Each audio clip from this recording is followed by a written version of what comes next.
we've been talking about common sense. And common sense, a lot of times when we think about it, as we said before, you want to make sure that it's based on what's working, not based on tradition. There's a saying, if common sense was so common, it wouldn't expire every 20 years. If you're doing everything or many important things in your life the way you did it 20 years ago, you're in for a rude awakening, because that probably isn't common sense. So a lot of times people think of common sense, it's dressed up like it's tradition, dressed up as moral superiority. This especially with lawyers. I work with a lot of senior lawyers, and I work with a few younger lawyers who are doing really well. But I've noticed how much lawyers are arguing about what's right and what's wrong, who's right and who's wrong in terms of generational values. So especially with AI coming up, and there's like staunch, I'm not going to use AI, and then use AI, what's wrong with you? Why you're being left behind? But it's not just a disagreement about whether or not using AI or not. It's the tone, it's the contempt for each other that stands out. It doesn't sound like anyone is curious. Everyone is confident in what they believe, and they consider the other one wrong. So no one is generous for the others. No one's to care to understand the other. It's just a standoff. We're over here, we're the traditionalists. We've been doing things like this for the last 10 or 15 years. This is the right way. And then you're out of date. You're not doing things. You're wasting time. You're wasting my time. Why should I listen? The traditionalists, like, they're using AI. They don't even know how to write an email. They don't think. They use AI to think for them. Or the other side is, we refuse to use AI at all. And here's what's really going on. Common sense isn't disappearing. The world is just going more dynamic. I'm going to tell you, you're going to see how old I am. I remember my very first job. It was in 1967. And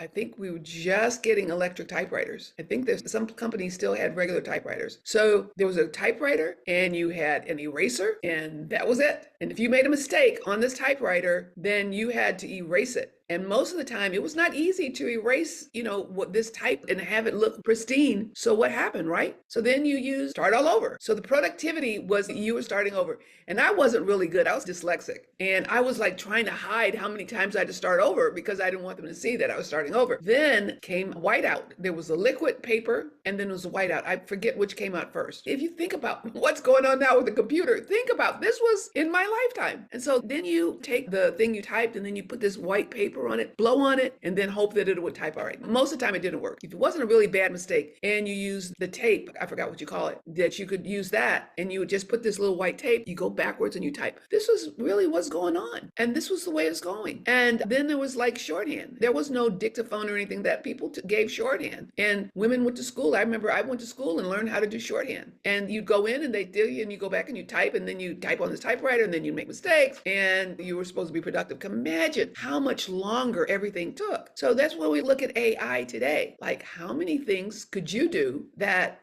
are routine things for you to do, normal forms or documents that could be done in 3 seconds or less? Or why it started from scratch? Or remembering a case that you had some time ago and the precedent in that case, to be able to pull it up and ask it to analyze and tell you what the main points were, instead of spending hours poring over the research. Going back to my time, pagers, phone booths, and house phones. We had cords. I think we were laughing with someone. We had these cords, and if you wanted privacy, you would take the phone and you would take this cord and go in another room and try to close the door so you could have some privacy, because usually you didn't have a phone in every room. You had a phone in the kitchen. It was our phone. We had the long cords. The longer cord, the better. Phone booths. You had a pager, and you were out on a call. The only way that the person could reach you was page you, and we didn't have cell phones at that time, so we went to a phone booth. All these things have disappeared. So we learned what was common sense. This was the way to do it. Of course, you had a pager. You wouldn't leave your house without a pager, because you had to be able to be contacted. Careers that were built on dictation and shorthand and red pens and answering machines. I remember when you try to call someone, if their line was busy, that was it. They might be on the phone for hours, and you're trying to call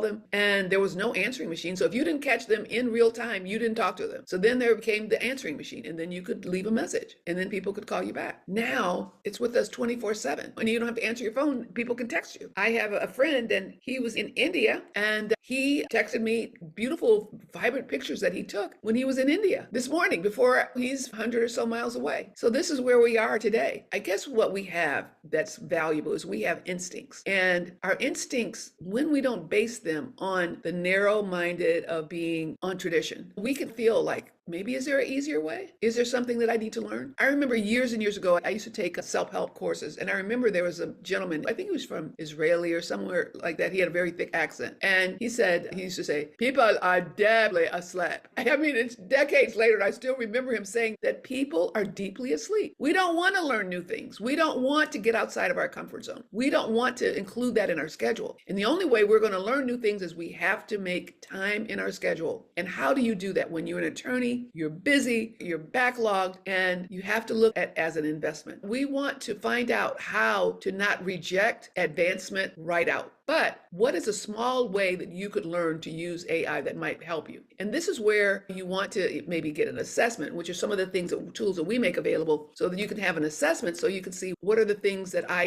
that would help me in my law practice. That wouldn't take I don't have a long time, or what kind of training is available, which we have the AI Academy. So, common sense, let's look at it from both sides. We don't want to miss the point. AI is not going to replace your thinking, but refusing to learn it is not going to protect you. It's not going to help you, but you want to be careful. One of the things I always say, if you hire a salesperson who's selling a particular AI platform or whatever they are, especially for law firms, he or she, they're going to sell you their product, and they're going to tell you what their product does, but it's not going to tell you what it doesn't do. So you really want to deal with a multi-generational strategist, someone like me, so that you will learn what are the options I have. Here's the products, here's the things. What are the options I have, and what works and what doesn't work, and how does it work? So that way you could make an educated decision instead of buying stuff and then now how do I use it? We don't need no more posturing of what's good or what's bad. We do need better communication. We want to be teaching each other. We want each generation has something to contribute, because here's the truth. Whether you've been practicing law for decades or whether you're new or whether you've been practicing a few years, lawyers want to do good work. They want to be competent. They want to be respected. And that hasn't changed. The tools to accomplish that hasn't. Click subscribe and so that you'll get the next one. But I want to ask you a question. If you keep